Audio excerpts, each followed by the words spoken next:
Let us begin with a truth so sharp and unaccommodating that it will either serve as a key to your liberation or a mirror to your current state of emotional servitude. There will be no fluff, no sugarcoating, only the stark, undiluted reality of the dynamic between men and women.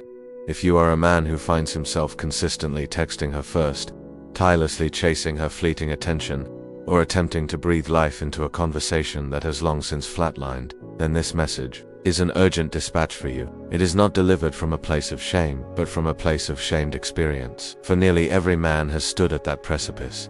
We have all had that moment of quiet desperation, staring at the glowing screen of a phone, our fingers hovering, suspended in a state of anxious hope. We have all wondered if this next message will be the one that finally changes things, the one that brings her back from the brink of indifference, the one that makes her remember the fire that used to burn, the one that will magically reignite a past you have been clinging to like a ghost. But before you craft that next perfectly worded text, before you hit send and surrender yourself to another cycle of waiting and wondering, you must ask yourself a question that is both profound and terrifyingly simple. Why do you believe you are the one who must initiate every single time? Why have you accepted the silent contract that makes you solely responsible for carrying the immense emotional weight of the connection? The answer, when you allow yourself to truly absorb it, is a brutal and life-altering revelation. It is because she does not value you the way you value her. Let that truth land. Let it hit you with the force of a physical blow, because it is only in the rubble of that impact that you can begin to build something real. When a woman is genuinely, deeply interested in a man, when she feels his presence in her core, when the thought of him is an undercurrent in her day, you will never have to wonder when she will text. You will never have to orchestrate the initiation. Her interest will manifest as tangible effort. Her curiosity about your life will become a palpable force. Her silence will become a rare and noteworthy event, not the default states of your interaction. But when you are always the one to reach out first, you are not simply starting a conversation. You are non-verbally confessing to a fundamental imbalance. You are sending a clear, energetic signal that your presence in her life is optional, that your words are a convenience to be enjoyed at her leisure, and that your intrinsic value is something she has completely overlooked. It is often not a matter of her disliking you entirely. The situation is more nuanced and, in many ways, more painful than that. It is that she does not need you, and in the complex algebra of human attraction, need is a critical variable. When she does not need your attention for her own sense of validation, your effort becomes mere background noise. It does not move her, it does not shift her energy, it does not spark her desire. It simply becomes something she expects, a utility like running water that she never has to thank, appreciate, or work for. Every single time you text her first, you reaffirm her position on a pedestal she did not even have to climb, let alone earn. You tell her, on a subconscious level, that she is the prize, the gatekeeper, the one who possesses the ultimate authority to decide when, and if, an interaction happens. You willingly hand her all of the control. Herein lies a dark and immutable aspect of human nature. When people feel they have absolute control over you, they will inevitably lose respect for you. This is not always a conscious or malicious process. It is an emotional one. Part of what makes a person attractive, what creates that intoxicating pull of desire, is the subtle, thrilling idea that they are slightly out of reach. It is the understanding that they possess standards, that their time and energy are valuable commodities they do not distribute to just anyone. But when you are constantly, predictably offering your energy, when you are always checking in, always available at a moment's notice, you single-handedly destroy the very polarity that fuels attraction. That sharp, masculine edge of unpredictability and self-possession becomes dull, and with it, her desire for you begins to wane. You are not just texting her first. You are, in essence, asking for her permission to be relevant in her life. You are energetically pleading, hey, remember me? I'm still over here, still thinking about you, still hoping for a crumb of your attention. And even if your message is worded to sound casual, cool, and detached, your energy is not. It reeks of uncertainty. It is saturated with a craving for validation, and women are emotional bloodhounds. They possess a primal, intuitive sense that can detect the scent of weakness and need from a mile away. They may not be able to articulate it in logical terms, but they will feel it. They will feel that energetic imbalance, that subtle but potent undertone of neediness that clings to your every interaction. And once they feel that, the game is over before it has even begun. A woman's attraction is not primarily driven by the words you say, it is driven by the energy you project, and desperation, no matter how skillfully it is masked, will always repel her. You may believe that texting her first is a demonstration of your interest. You may have convinced yourself that it proves you are consistent, romantic, and emotionally mature. And on the surface, in a perfectly balanced dynamic, perhaps that would be true. But that truth is only valid if the interest is mutual, if she is meeting you halfway, if she is also investing her energy into the connection. Otherwise, your consistency does not look like strength. It looks like obsession. Your romantic gestures do not appear charming, they look like weakness. Your emotional maturity is not perceived as such. It is seen as a glaring emotional dependence. The most tragic part of this cycle is that even after being met with a dry, one-word response, or being left on read for hours or days, you still come back. You still try again. You swallow your pride, rationalize her behavior, and initiate once more. In doing so, you are actively training her. You are conditioning her to expect that no matter how little effort she puts in, no matter how dismissive her behavior, you will always be there, waiting, hoping, chasing. And brother, that is not the foundation of love. That is the architecture of submission. But what happens in the moment you finally decide to stop?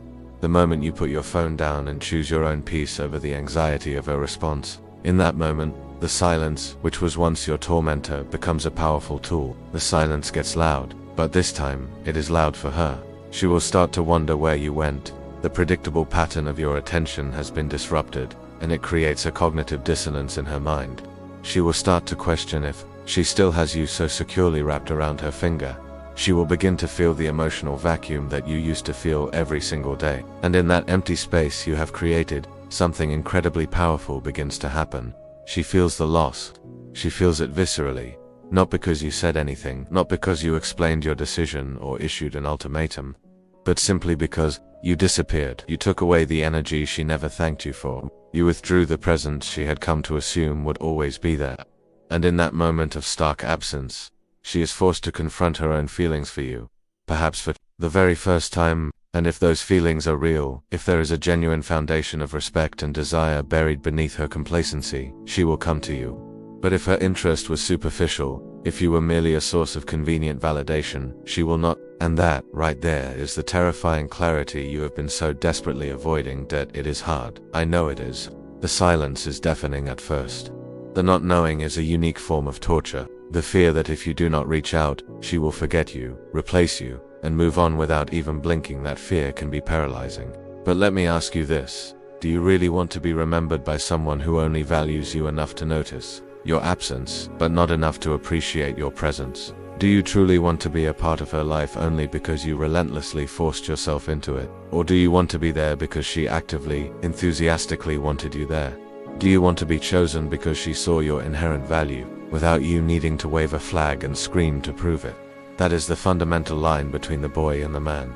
It is the line between the chaser and the chosen. It is the line between the one who always texts first, and the one who receives. The first text, let her sit in the silence you have created. Let her feel the full weight of your absence. Let her wonder what changed in you, because if her interest is real, she will notice, she will reflect, she will reach out. But if she is not, if you never hear from her again, then her silence is your answer. It is your gift. It is the difficult blessing you did not want but so desperately needed, because you were never really chasing her. You were chasing a fantasy, a projection of a woman you created in your mind, a memory of how she made you feel in the beginning. And when you finally stop texting her first, you give yourself the profound permission to stop living in that painful illusion. You come back to reality, and reality, as painful as it can be, is the only place where real, authentic love can ever hope to grow. You must understand this on a cellular level. Women do not fall in love with a man who is always trying to prove himself to them. They fall for the man who is so deeply rooted in his own purpose that trying too hard would feel like a betrayal of himself. They are drawn to the man who values his own peace more than her fleeting attention. The man who would rather sit in a state of dignified silence than send another desperate message into the void. That kind of man does not chase, not because he does not care, but because he knows, with unshakable certainty, that his energy is sacred. And once you begin to see yourself that way, once you truly believe it, live it, and embody it, you will stop texting her first. Not as a tactic, not as a strategy to win her back, but as a natural, effortless reflection of your new standards, of your non-negotiable self-respect. So here's what you must do. You must stop. Cold turkey. No more checking. If she is online, no more crafting the perfect text that you think will finally get a response. No more rationalizing her silence with excuses. You stop reaching out entirely. You let the connection breathe, or you let it die. And in that space, in that quiet, you will find something far more valuable and far more important than her response. You will find yourself. You will find your power. You will find your calm. You will find your freedom from the exhausting emotional roller coaster she had you on. And maybe, just maybe, she will reach out. Maybe she will realize what she lost. Or maybe she will not. But by then, it will no longer matter. Because you will have become the man who finally, bravely, chose himself over the fantasy.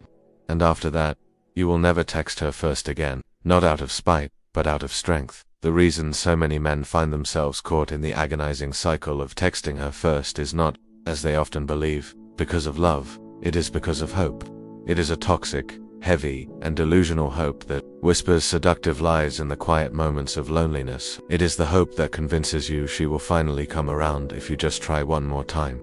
If you just say the right thing, if you just remind her of how much you care. But hope, when it is not grounded in the solid facts of her reciprocal effort, can be the most insidious of traps. It is a beautiful poison that keeps you chained to a fantasy while the reality of her indifference erodes your self-worth. It is the fantasy that she still thinks about you with the same intensity, the fantasy that she regrets her distance, the fantasy that the connection, which felt so profound to you, meant just as much to her. And the longer you choose to operate from that place of baseless hope, the longer you will remain stuck in an emotional limbo, stuck in a state of perpetual weakness, stuck in a form of emotional slavery to a woman who has not lifted a single finger to earn your incredible devotion. Let us paint a vivid picture of what this emotional slavery looks like. It is you, late at night, staring at her last seen status on WhatsApp, your mind racing with 1,000 painful scenarios. It is you crafting and deleting long, heartfelt messages that you will never have the courage to send. It is you,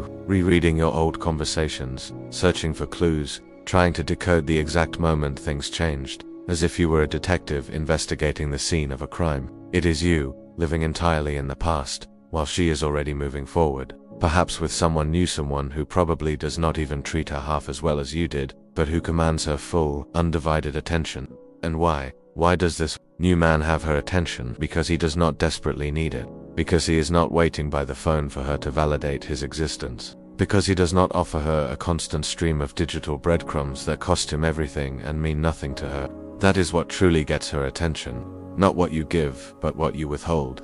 Not the words you say, but the ones you bravely choose not to. The silence of a high-value man says more than any poem, any paragraph, or any lengthy, pleading apology ever could. It communicates one single, powerful message. I am not here to entertain your indecision. You see, women will often test you. They will test you with silence, with indifference, with inconsistency. This is not always because they are malicious or evil. It is because they are subconsciously, primarily wired to find your center. They want to know if you will crumble the moment they pull back their affection. They want to see if you will immediately start chasing the second they withdraw. And if you do, if you send that pathetic just checking in message after a day of silence, she knows. She knows you are hooked. She knows you are off balance. She knows she can walk away at any time, and you will still follow her like a lost puppy. And once she knows that, the game is over. You have already lost. But when you do not text her first, when you sit in the excruciating discomfort of her silence and let her be the one to make the next move, she is forced to confront something truly terrifying, the very real possibility of losing you for good. And that is when her mind begins to race with questions that you so powerfully planted there. Is he mad at me? Did he finally move on?